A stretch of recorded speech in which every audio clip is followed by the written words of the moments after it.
I am the forklift dude. I tried to get a better name, but that was the best one available.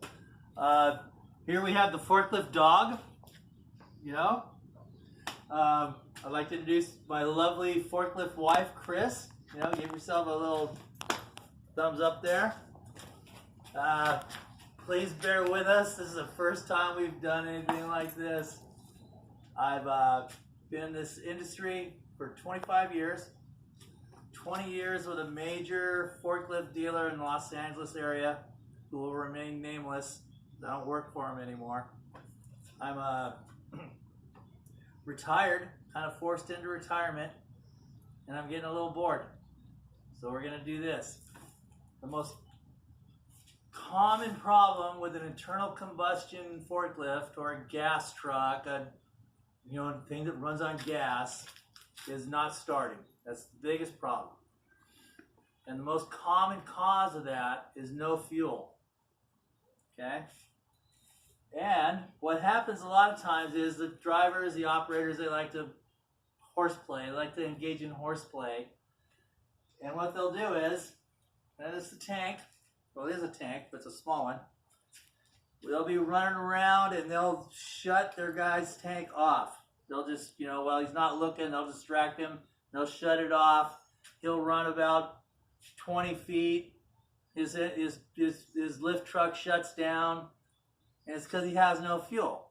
So the first thing you want to do before you call out a guy at $125 an hour, make sure the fuel is turned on. All right? It's really the most common thing. So we got that. Next thing is still running out of fuel. And the thing about propane, it's highly volatile.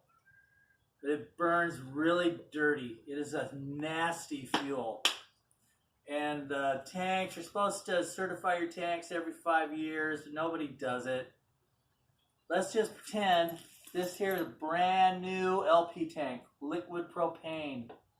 Brand new tank. Everything's clear, everything's good. You follow me? You empty it out into the forklift plants. And it's clear. See? Nothing. Brand new tank. Feels good. Everything's clear. Here we have a reenactment of an older tank. Same thing. It's a little dirtier. It's like, say, let's pretend this one's 7 years old. It's out of certification. So we empty this one.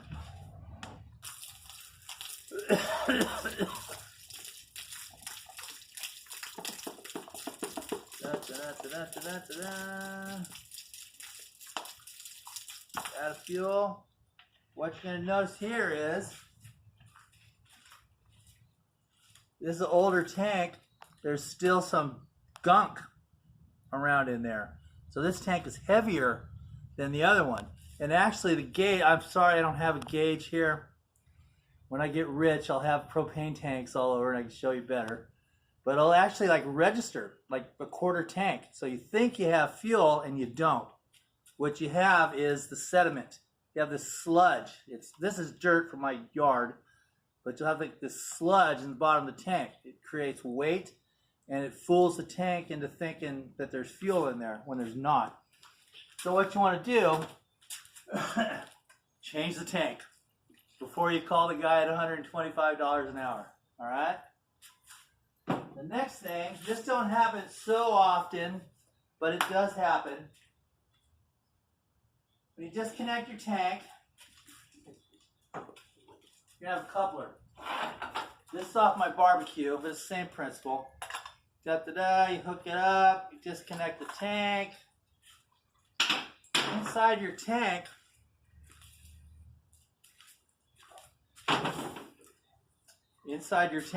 this is anyway, guys who know, there's seals. This is what keeps the gas from escaping from the coupler and the tank. There's these seals in here. And what will happen is, when you disconnect the coupler, once in a while, the seal will stick inside the coupler. So when you put on the new tank and you go to close up the coupler, it doesn't seat properly. And so you're getting no fuel and you think you got problems that you don't. So make sure you check in there that you don't have like a seal stuck, all right? Other than that, the whole intent here was just real basic. This is our first attempt at doing this. Thank you for bearing with us. And I had this is just like mechanic stuff, you know. I had an email account set up if you had any questions or suggestions, and it's not working. I found that out like 10 minutes before we started this. So instead of not doing it, man, you gotta just like do it. You know what I mean? Like guys will understand when you're a kid and you went to the beach and the water was super cold, you had to get your nuts in there just to, you know, get it over with and get it done.